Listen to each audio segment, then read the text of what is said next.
What is up, team? Welcome back to the Red Storm Rapid Reaction Podcast. I'm Pat Kane, and St. John's lost its 12th Big East game today to UConn by a score of 95 to 86, making it the fourth game this year where St. John's has given up at least 95 points in a Big East game. And that's simply just not going to get it done. And, it's been evident this defense has been a paper tiger all year, all bark, no bite when it came to big time opponents. And over again, teams have had their way. Today was no different. Um, this team is now 7-12 in the Big East Conference. Um, Finished the season on the road at Marquette, another tough game, staring 7-13 in the eyes. And of these 12 losses, 7 of them have been by double digits. 9 of them have been by 8 points or more. So only 3 losses within 5 points.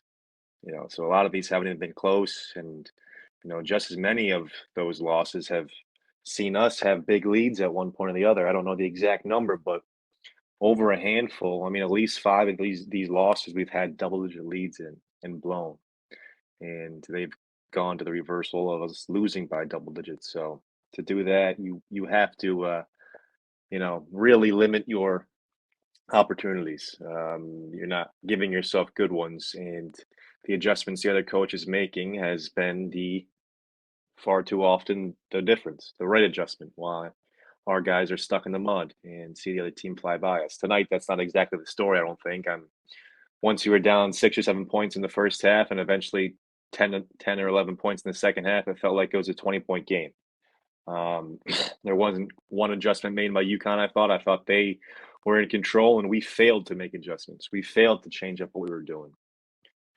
We didn't see the same pressure we tried to apply against Georgetown. Well, yeah, UConn's not Georgetown. So um, it's a team without an identity, and that hasn't changed yet. The only identity this team has is inconsistent and poor. And we're not the ferocious defensive intensity team that we saw first year under Coach Anderson. We're certainly not a well-disciplined defensive team, um, and we're somewhere in between both those, and it has led to nothing positive defensively. We're an offensive defensive team, and I mean that it's offensive to watch. What was good tonight? AJ Storr again led us in shots attempted and scoring, 20 points, 15 shots. Good for him. Looked like UConn took away his perimeter looks this game, which is not surprising. Teams probably will be doing that moving forward. I'm surprised he's still seeing people go underneath screens from time to time, but tonight he was aggressive, early attacking the basket, not settling for perimeter shots. Of the 20 points, he only had 1 3 made, went to the line a bunch of times. Really good step forward there and an aggressive play offensively. Also had 3 rebounds. Good overall game by AJ, and he is obviously the least of our concerns. And you hope he continues to improve and he continues on this trajectory and has a great St. John's career. How that will look next year, well, obviously a lot's up in the air. A lot is up in the air. But I mean, St. John's today just really did not do anything well. You score 86 points and you lose by 9 points. It's fool's gold number there. Even in the first half, we were down 50 to 41 at the end of the half. You gave up 50 points and a half again. It's happened over and over, far too often for a college team in conference to give up 50 points and a half at least 5 times this year. That's pathetic in its own right. But again, we score 41 points, and a lot of that stuff was, I'm not sure it's sustainable. Stanley, to his credit, hit another 3. Good for him. If you're open, Stanley, and it's not the first pass in the possession, I want you to shoot that shot. You've earned that right in the last, 5 attempts, going 4 for 5. But I'm just not sure it's the shot going into a possession we want to see. And he also made a nice pull-up jumper in Clingan's face on back-to-back possessions. There's 5 points right there. Storr hit a tough and one jumper, 16-foot and one jumper. Again, super talented kid. That's not a shot that's sustainable. My point is, early on, when we were keeping up point for point, it wasn't like we were getting great looks at the basket. I didn't think. And we were sloppy with the basketball, turning it over, and UConn was getting offensive rebound opportunities. And again, I'm going to go back to that, the reference to you give a team 4 outs in baseball, you're not going to win. And if you give a team like UConn extra possessions in basketball, you're not going to win. I thought the first go around against UConn, we did a great job taking away their interior play and forcing them on the perimeter, and they didn't make shots. Tonight, they got both ways what they wanted. They killed us on the glass and inside. So no, had a big game. Klingon was, impressive in his moments there. Although, it's hard to say against our backup front line when Soriano's not in there if what he's doing is that impressive. But he was a presence, blocking shots, getting offensive rebounds. And then on the perimeter, they hurt us too. We were giving up wide open threes. They hit 9 threes tonight. They outscored us by 19 points from the 3-point line, 4 points from the free throw line. So 23 points outscored both those ways. Can St. John's catch up in other areas? Not really. Not really. Not when you're turning them over enough, or not when you're getting enough stops in the half court. It's just it puts you at such a disadvantage. St. John's made 4 threes tonight. UConn made 9. And that difference right there is hard to overcome. Hard to overcome. Um, Soriano had another double double. He played pretty well. Again, we were spoiled with his play. A double double against that front line in a St. John's uniform is something that we shouldn't overlook at all. But he just doesn't have enough help. It was good to see Posh kind of get himself going offensively. A little bit of a, I don't know. It's hard to say this out loud and truly believe it, but a feel good game for him. Seeing the ball go in the basket, had 18 points overall. Shooting today was good for him. Still made some careless plays. Still made some careless turnovers. Still got beat defensively too often. If he's going to be the head of that defensive pressure, getting beat at the top right there is just a recipe for that disaster the rest of the possession. From there, you're playing a step behind. It's chase, it's help, it's loose closeout if we even have that, or a hand down closeout, our specialty. Just you're you're at such a disadvantage if you're getting beat at the point of attack. And St. John's has seen over and over again what that leads to, and it's open threes. And that's the catch 22 without having an offensive scheme, and when your game plan seems to be, and maybe we're over exaggerating this, but it seems to be to stand around far too often and hope someone else makes a play. And if it's not the game plan, it's sure how it's unraveling on the court. If that's your game plan offensively, and the only way to get scores is to have a potential offensive night, is to create turnovers. But on the flip side of that is, if you're getting beat defensively, by trying to be too aggressive and leading to those threes, then you're never going to catch up to a game. We can't score the ball well enough in the half court to ditch the pressure, and we can't pressure well enough for that to offset our lack of defensive discipline. So, we're just a flawed team and a poorly coached team, and it's been evident throughout the Big East season. And last year we were, all disappointed in how that turned out.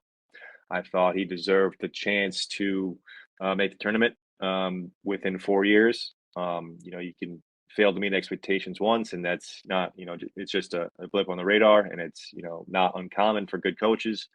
You fail to do it 2 years when you have expectations, and it's just a bad trend. Add to that the first 2 years didn't lead to any postseason success, so he's got real nothing to hang his hat on in terms of incremental success at St. John's, and I think it's time to turn the page. And I don't take any joy in saying that, honestly. Honest to God, I wish he was successful enough where I could back him. All I want to do is see St. John's be successful, and coaches are paid well enough at the collegiate level that when they're not doing that, then you can remove them. You can move on from them, and that's part of the ball game. And he's had a hell of a career, an accomplished career. He did not succeed here at St. John's, has not succeeded here at St. John's. Doesn't mean his career has been a failure whatsoever. Doesn't mean he's as poor as a coach as he's shown this year. I believe that firmly. But it's just run its course, I do believe. Anyway, now I'm rambling. Let's look at the box score tonight. 95-86.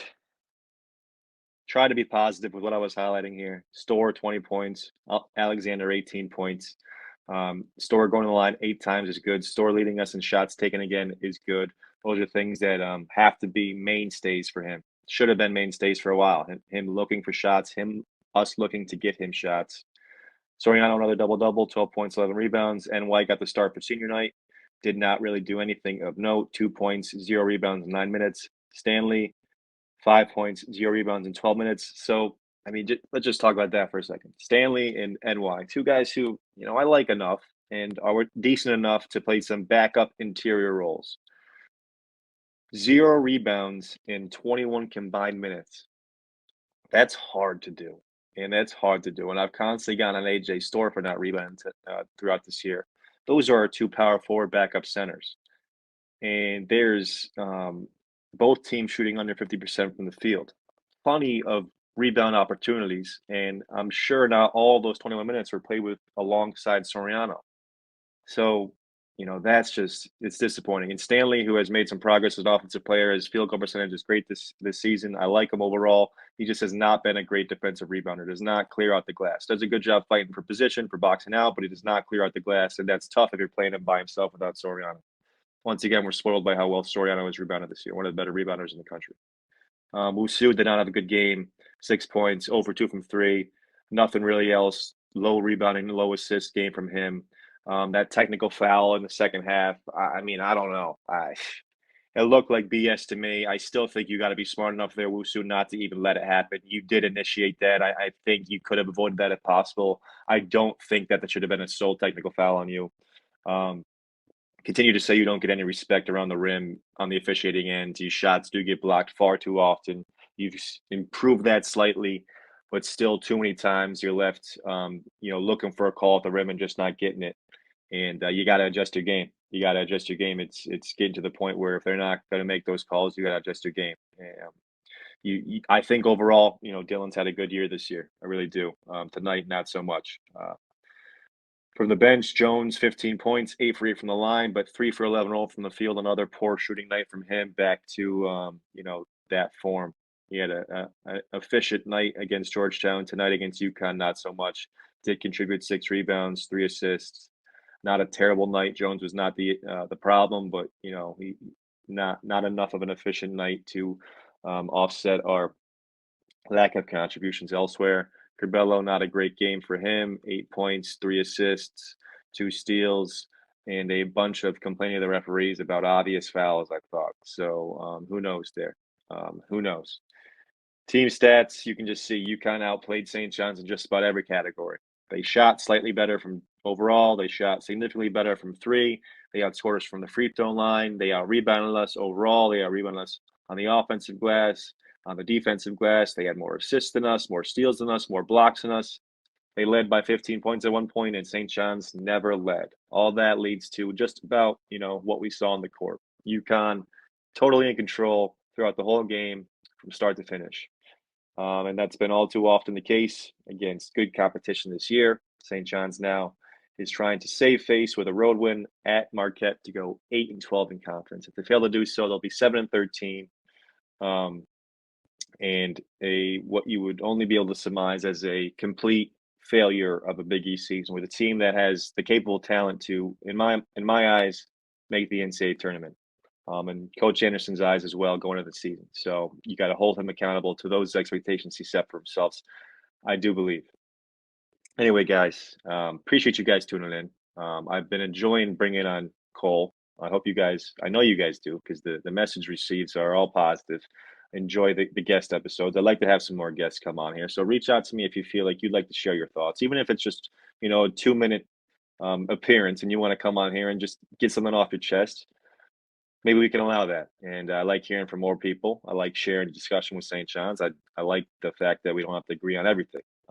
Definitely not the case within this whole large realm of St. John's fandom where there's, opinions all across the board, good, bad, ugly. And, I like to welcome them all and to be able to discuss them all. And if me and you disagree on something, I'd like to later be able to agree on something else. Me and you disagree on one thing doesn't mean that the next thing you say I have to disagree with, and vice versa. I think that's important for all St. John's fans. And I'm glad I waited 4 hours to make this today after the UConn game because I was really fucking pissed off after that game and just depressed, apathetic. Never felt like we had a chance to win, but there is always a new page to be turned in St. John's basketball, and after this next Marquette game, we'll have a clearer direction in which way we're going forward. and hopefully it's for the best. But anyway, people, I appreciate you guys tuning in. As always, please like, subscribe, comment. Let me know what you think.